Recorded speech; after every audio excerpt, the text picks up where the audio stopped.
let us dive right in this week with the 2016 election, or as it's increasingly known, America's fucktastic cirque de dismay. Now, the big news this week surrounded Donald Trump, a punchline that is quickly becoming a nightmare. Like if you said, "Take my wife, please," and then she was actually kidnapped by ISIS. Now, this week revealed a somewhat startling statistic. A new report from USA Today found Trump and his businesses have been involved in at least 3,500 lawsuits over 3 decades. 3,500 lawsuits. That is unprecedented for a presidential nominee. In fact, if each lawsuit involving Trump were the basis of an episode of Law and Order, they could sustain all 456 episodes of the original, all 389 episodes of Law and Order SVU, all 195 episodes of Law and Order Criminal Intent, and all 22 episodes of Law and Order LA, as well as every episode of The Practice, Ally McBeal, LA Law, Boston Legal, Night Court, The Good Wife, Matlock, Jag, Perry Mason, Judging Amy, The Guardian, The Public Defender, Owen Marshall, Counselor at Law, Harry's Law, Courthouse, Suits, Family Law, Sweet Justice, 1971's The DA, 2004's The DA, Reasonable Doubts, Damages, Shark, The Defenders, The Paper Chase, Head Cases, Judge for the Defence, and all 3 episodes of NBC's First Years, and at that point you're still missing 1 lawsuit, but you've also basically run out of television shows about lawyers, meaning Trump's lawsuits exceed the limits of the fucking genre. Well, lately, there have been some new developments with Trump-related litigation after he complained about a judge presiding over 2 particular cases against him. I have a judge who is a hater of Donald Trump. A hater. He's a hater. His name is Gonzalo Curiel. And he is not doing the right thing. The judge, who happens to be, we believe, Mexican, which is great. I think that's fine. Oh, you do you? You think that's fine? Great news, people of Mexican descent. Donald Trump thinks it's fine for you to be a human being existing on this planet. Now, for the record, the judge in question was born in Indiana, but that's not the point. Because, as he later clarified, it was the judge's Mexican heritage that made him unfit to judge Trump. You're invoking his race when talking about whether or not he can do his job. Jack, I'm building a wall, okay? I'm building a wall. I'm trying to keep business out of Mexico. Mexico's fine. There's nothing... But he's American. He's an American. He's of Mexican heritage, and he's very proud of it, as I am where I come from. Wait, where exactly are you from? Because you look like you came out of a clogged drain at the Wonka factory, and you know what? That's great. I think that's fine. But think about what he's implying there. The judge is unfit to do his job because of his ethnic background. And just this morning, Trump took it a step further. What if he was a Muslim, though? You've been very tough on temporary Muslim immigration bans. If it were a Muslim judge, would you also feel like they wouldn't be able to treat you fairly because of that policy of yours? It's possible, yes. Yeah, that would be possible, absolutely. I would say that was the dictionary definition of bigotry, except after this campaign, the definition of bigotry might just become see Trump, Donald. Now, as it happens, the judge he initially insulted is overseeing cases involving the controversial Trump University, and he ordered a cache of documents to be released this week, which was very exciting to us, because we actually looked into his university when we did our big piece on Trump back in February, and it wound up on this very long list of awful Donald Trump stories that we literally didn't have time to delve into, even in a 22-minute piece. But once we started reading through these new documents, we figured, oh, fuck it, let's take some time to talk about it now. Because Trump University is kind of amazing. Back when it opened, Trump made some big claims.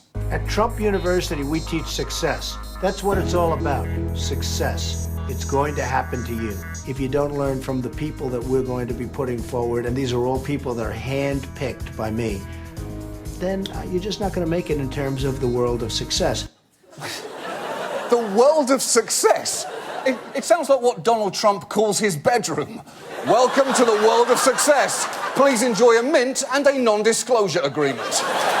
Now, unfortunately, Trump University ran into problems in several states, starting with the name itself. We started looking at Trump University and discovered that it was a classic bait-and-switch scheme. It was a scam starting with the fact that it was not a university. Holy shit! Trump University wasn't even a university, which is enough to make you wonder what the fuck was in Trump's steaks. Oh God, it was possum, wasn't it? It was possum, you monsters!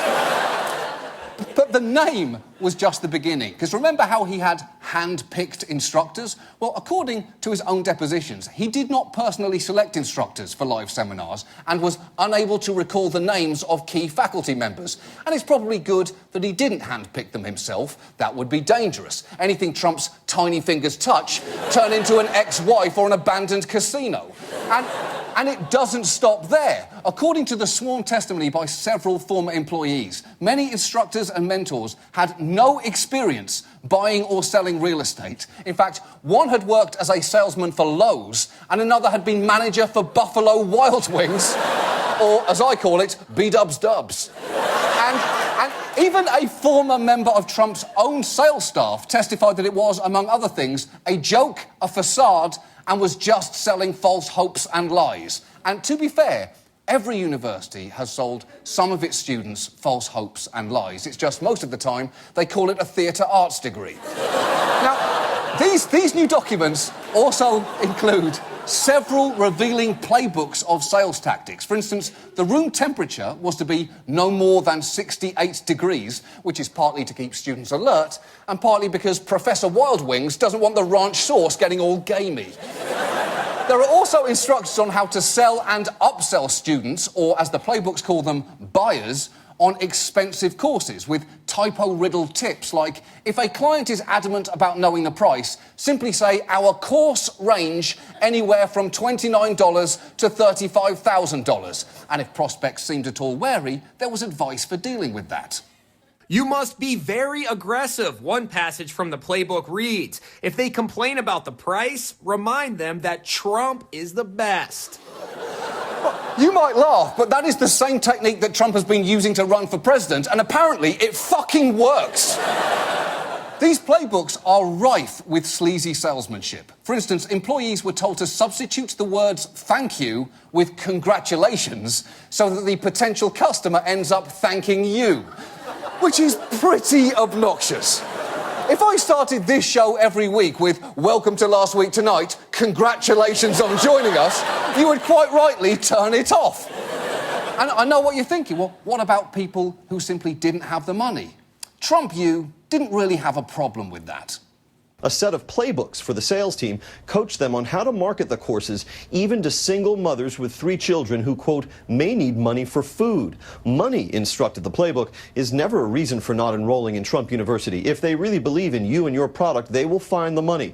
You are not doing any favor by letting someone use lack of money as an excuse. Lack of money is not an excuse, is not what single parents need to hear. It's what Donald Trump needs to hear when a 5th company of his inevitably files for Chapter 11 bankruptcy. And as you might expect, some of the customers on the other end of that hard sell wound up feeling duped, like Carmen Mendez, who put a $35,000 course on her credit cards and was left disappointed. I thought that I'm going to be a millionaire because Donald Trump is a millionaire, and they were offering a course for people to get rich. This is the closest Mendez got to Trump during the course. A picture of her with a picture of Donald Trump. Oh, that's not a one-off, because another former student said, we were told that we would get to have our pictures taken with Donald Trump. It ended up being a cardboard cutout of Mr. Trump. Which is actually a perfect metaphor for Trump University. You're expecting the real thing, but in the end, all you get is a tacky 2-dimensional facade with Donald Trump's face slapped on it.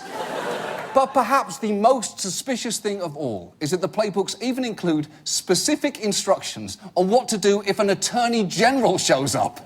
And believe it or not, the answer is not kick over a table as a distraction and get the fuck out of there. No.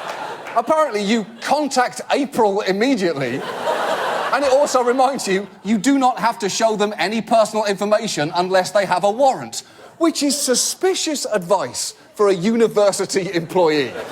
I'm pretty sure Harvard doesn't tell its new professors, welcome, here's a gun and a cyanide capsule in case the fuzz show up. Don't let them take you alive. Now, Donald Trump has broadly denied the claims in the lawsuit, and his attorneys have gathered statements from satisfied customers. In fact, to hear Trump tell it, the school was very good value. 98% of the people that took the courses, we have report cards from everybody. They report carded on the course. 98% of the people that took the courses, 98% approved the courses. They thought they were terrific. OK, first, there is something instantly fishy about 98%. The only things that have that level of unanimous approval are dictators, Pixar movies, and Neapolitan ice cream. Yeah, it's got chocolate for the chocoholics, vanilla for the borings, and strawberry for the perverts. In fact, according to plaintiffs, the reason those numbers are so high is because the surveys were not anonymous and were filled out when participants were still expecting to receive future benefits from the programme, such as assistance or mentoring from the instructor they were evaluating. So listen to why one former student gave it a good review that he now regrets. I really look at it like this, is say you go to a really nice restaurant and really expensive restaurant, you eat this really gorgeous dinner, and the chef comes out near the end of your meal and asks you how you like the meal, and you really, really loved it. But then by the time you go home, you realize that you've gotten food poisoning and you're really, really sick. What do you think about Trump University? I felt like I've been poisoned. I just felt like I was just duped and poisoned and ripped off. The only thing worse than that is having that same feeling and then realising, oh shit, he's got 3 years, 364 days left in his first term. But perhaps the most valuable lesson to come out of Trump University is the one that it is currently giving all of us in what's behind Trump's campaign strategy. Because the playbook tells his salespeople, you don't sell products, benefits or solutions, you sell feelings. And that is what is happening now. Crowds at a Trump rally may not be able to point to a concrete benefit or solution he offers, but they know how he makes them feel. And that is jacked up and ready to boo any name that sounds vaguely Latino. So if you are planning to vote for Trump in November, I'd like to direct you to a quote from the top of Trump University's old homepage. Take the risk, but before you do, learn what you're getting yourself into. Donald, I could not have said it better myself.